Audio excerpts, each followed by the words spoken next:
आज आम्ही हिरवी मिरचीचा साधा आणि सुधा हा खरडा केलेला आहे। हा प्रवासात नेण्यासाठी पण फार उपयोगी आहे। उन्हाळ्यासाठी भाज्या टिकत नाहीत म्हणून आम्ही पण प्रवासाला जाणार आहेत म्हणून हा खरडा केलेला आहे। तर ही रेसिपी आम्ही तुम्हाला पुढे दाखवणार आहोत। नमस्कार, घरगुती सासू सुनेच्या किचनमध्ये तुमचं सगळ्यांचं स्वागत आहे। आज आम्ही हिरव्या मिरचीचा ठेचा ही रेसिपी दाखवणार आहोत।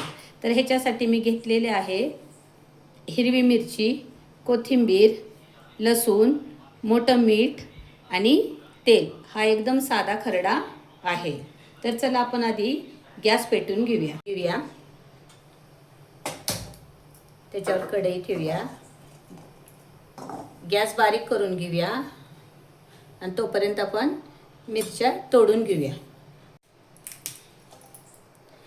कारण मिरच्या अखंड टाकल्या तर त्या अंगावर येण्याची शक्यता असते भाजताना।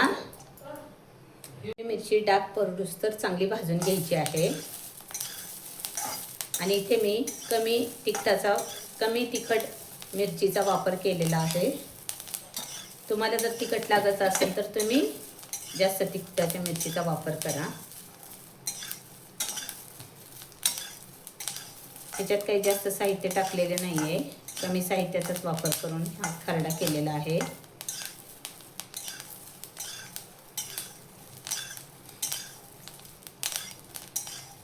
डाग पडूस तर भाजायच्या त्यात अशा मिरच्या बघू शकताय, डाग पडलेले आहेत। आपण त्याच्यामध्ये आता तेल टाकून घेऊया।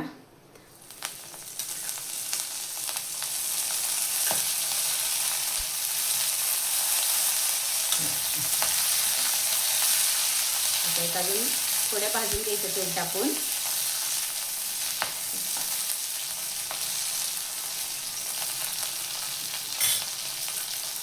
हा खरडा शिळ्या भाकरी बरोबर चांगला लागतो, काही पण असू द्या शिळा।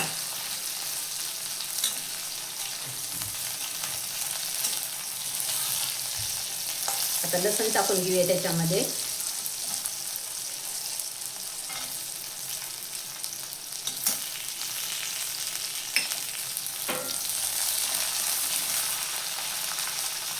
थोडं मीठ आणि कोथिंबीर। आता तेलात थोडंसं खालीवर करून घेऊया हे।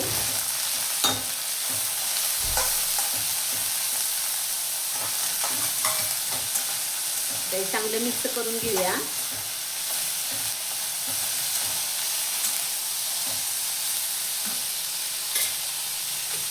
मिरच्या चांगल्या आता भाजलेल्या आहेत। आपण आता दगडाने हा खरडा चेचून घेऊया। हा गरम आहे तोपर्यंतच वाटला जातो, त्याच्यामुळे गरम गरमच खरडा ठेचा वाटायचा आहे। खरडा तोंडात येते, इकडं खरडा म्हणतात आमच्या इकडं आणि मराठवाड्यात ठेचा। आता ठेचा चांगला दगडाने चेचून घ्यायचा आहे।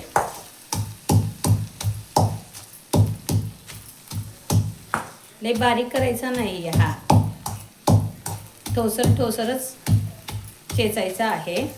अशा पद्धतीनं ठेचा मिरचीचा वाटून घ्यायचा आहे। हा ठेचा प्रवासात बी खायला चांगला लागतो चपाती भाकरी बरोबर आणि उन्हाळ्यासाठी तर खास, कारण भाज्या टिकत नाही म्हणल्यानंतर हे चपाती भाकरी बरोबर प्रवासात नेण्यासाठी उपयोगी आहे। मस्त झालेला आहे ठेचा। ठेच्याची रेसिपी तुम्हाला आवडली असेल तर लाईक करा, शेअर करा आणि सबस्क्राईब करायला विसरू नका। धन्यवाद। पुन्हा भेटूया अशाच नवीन व्हिडिओसाठी।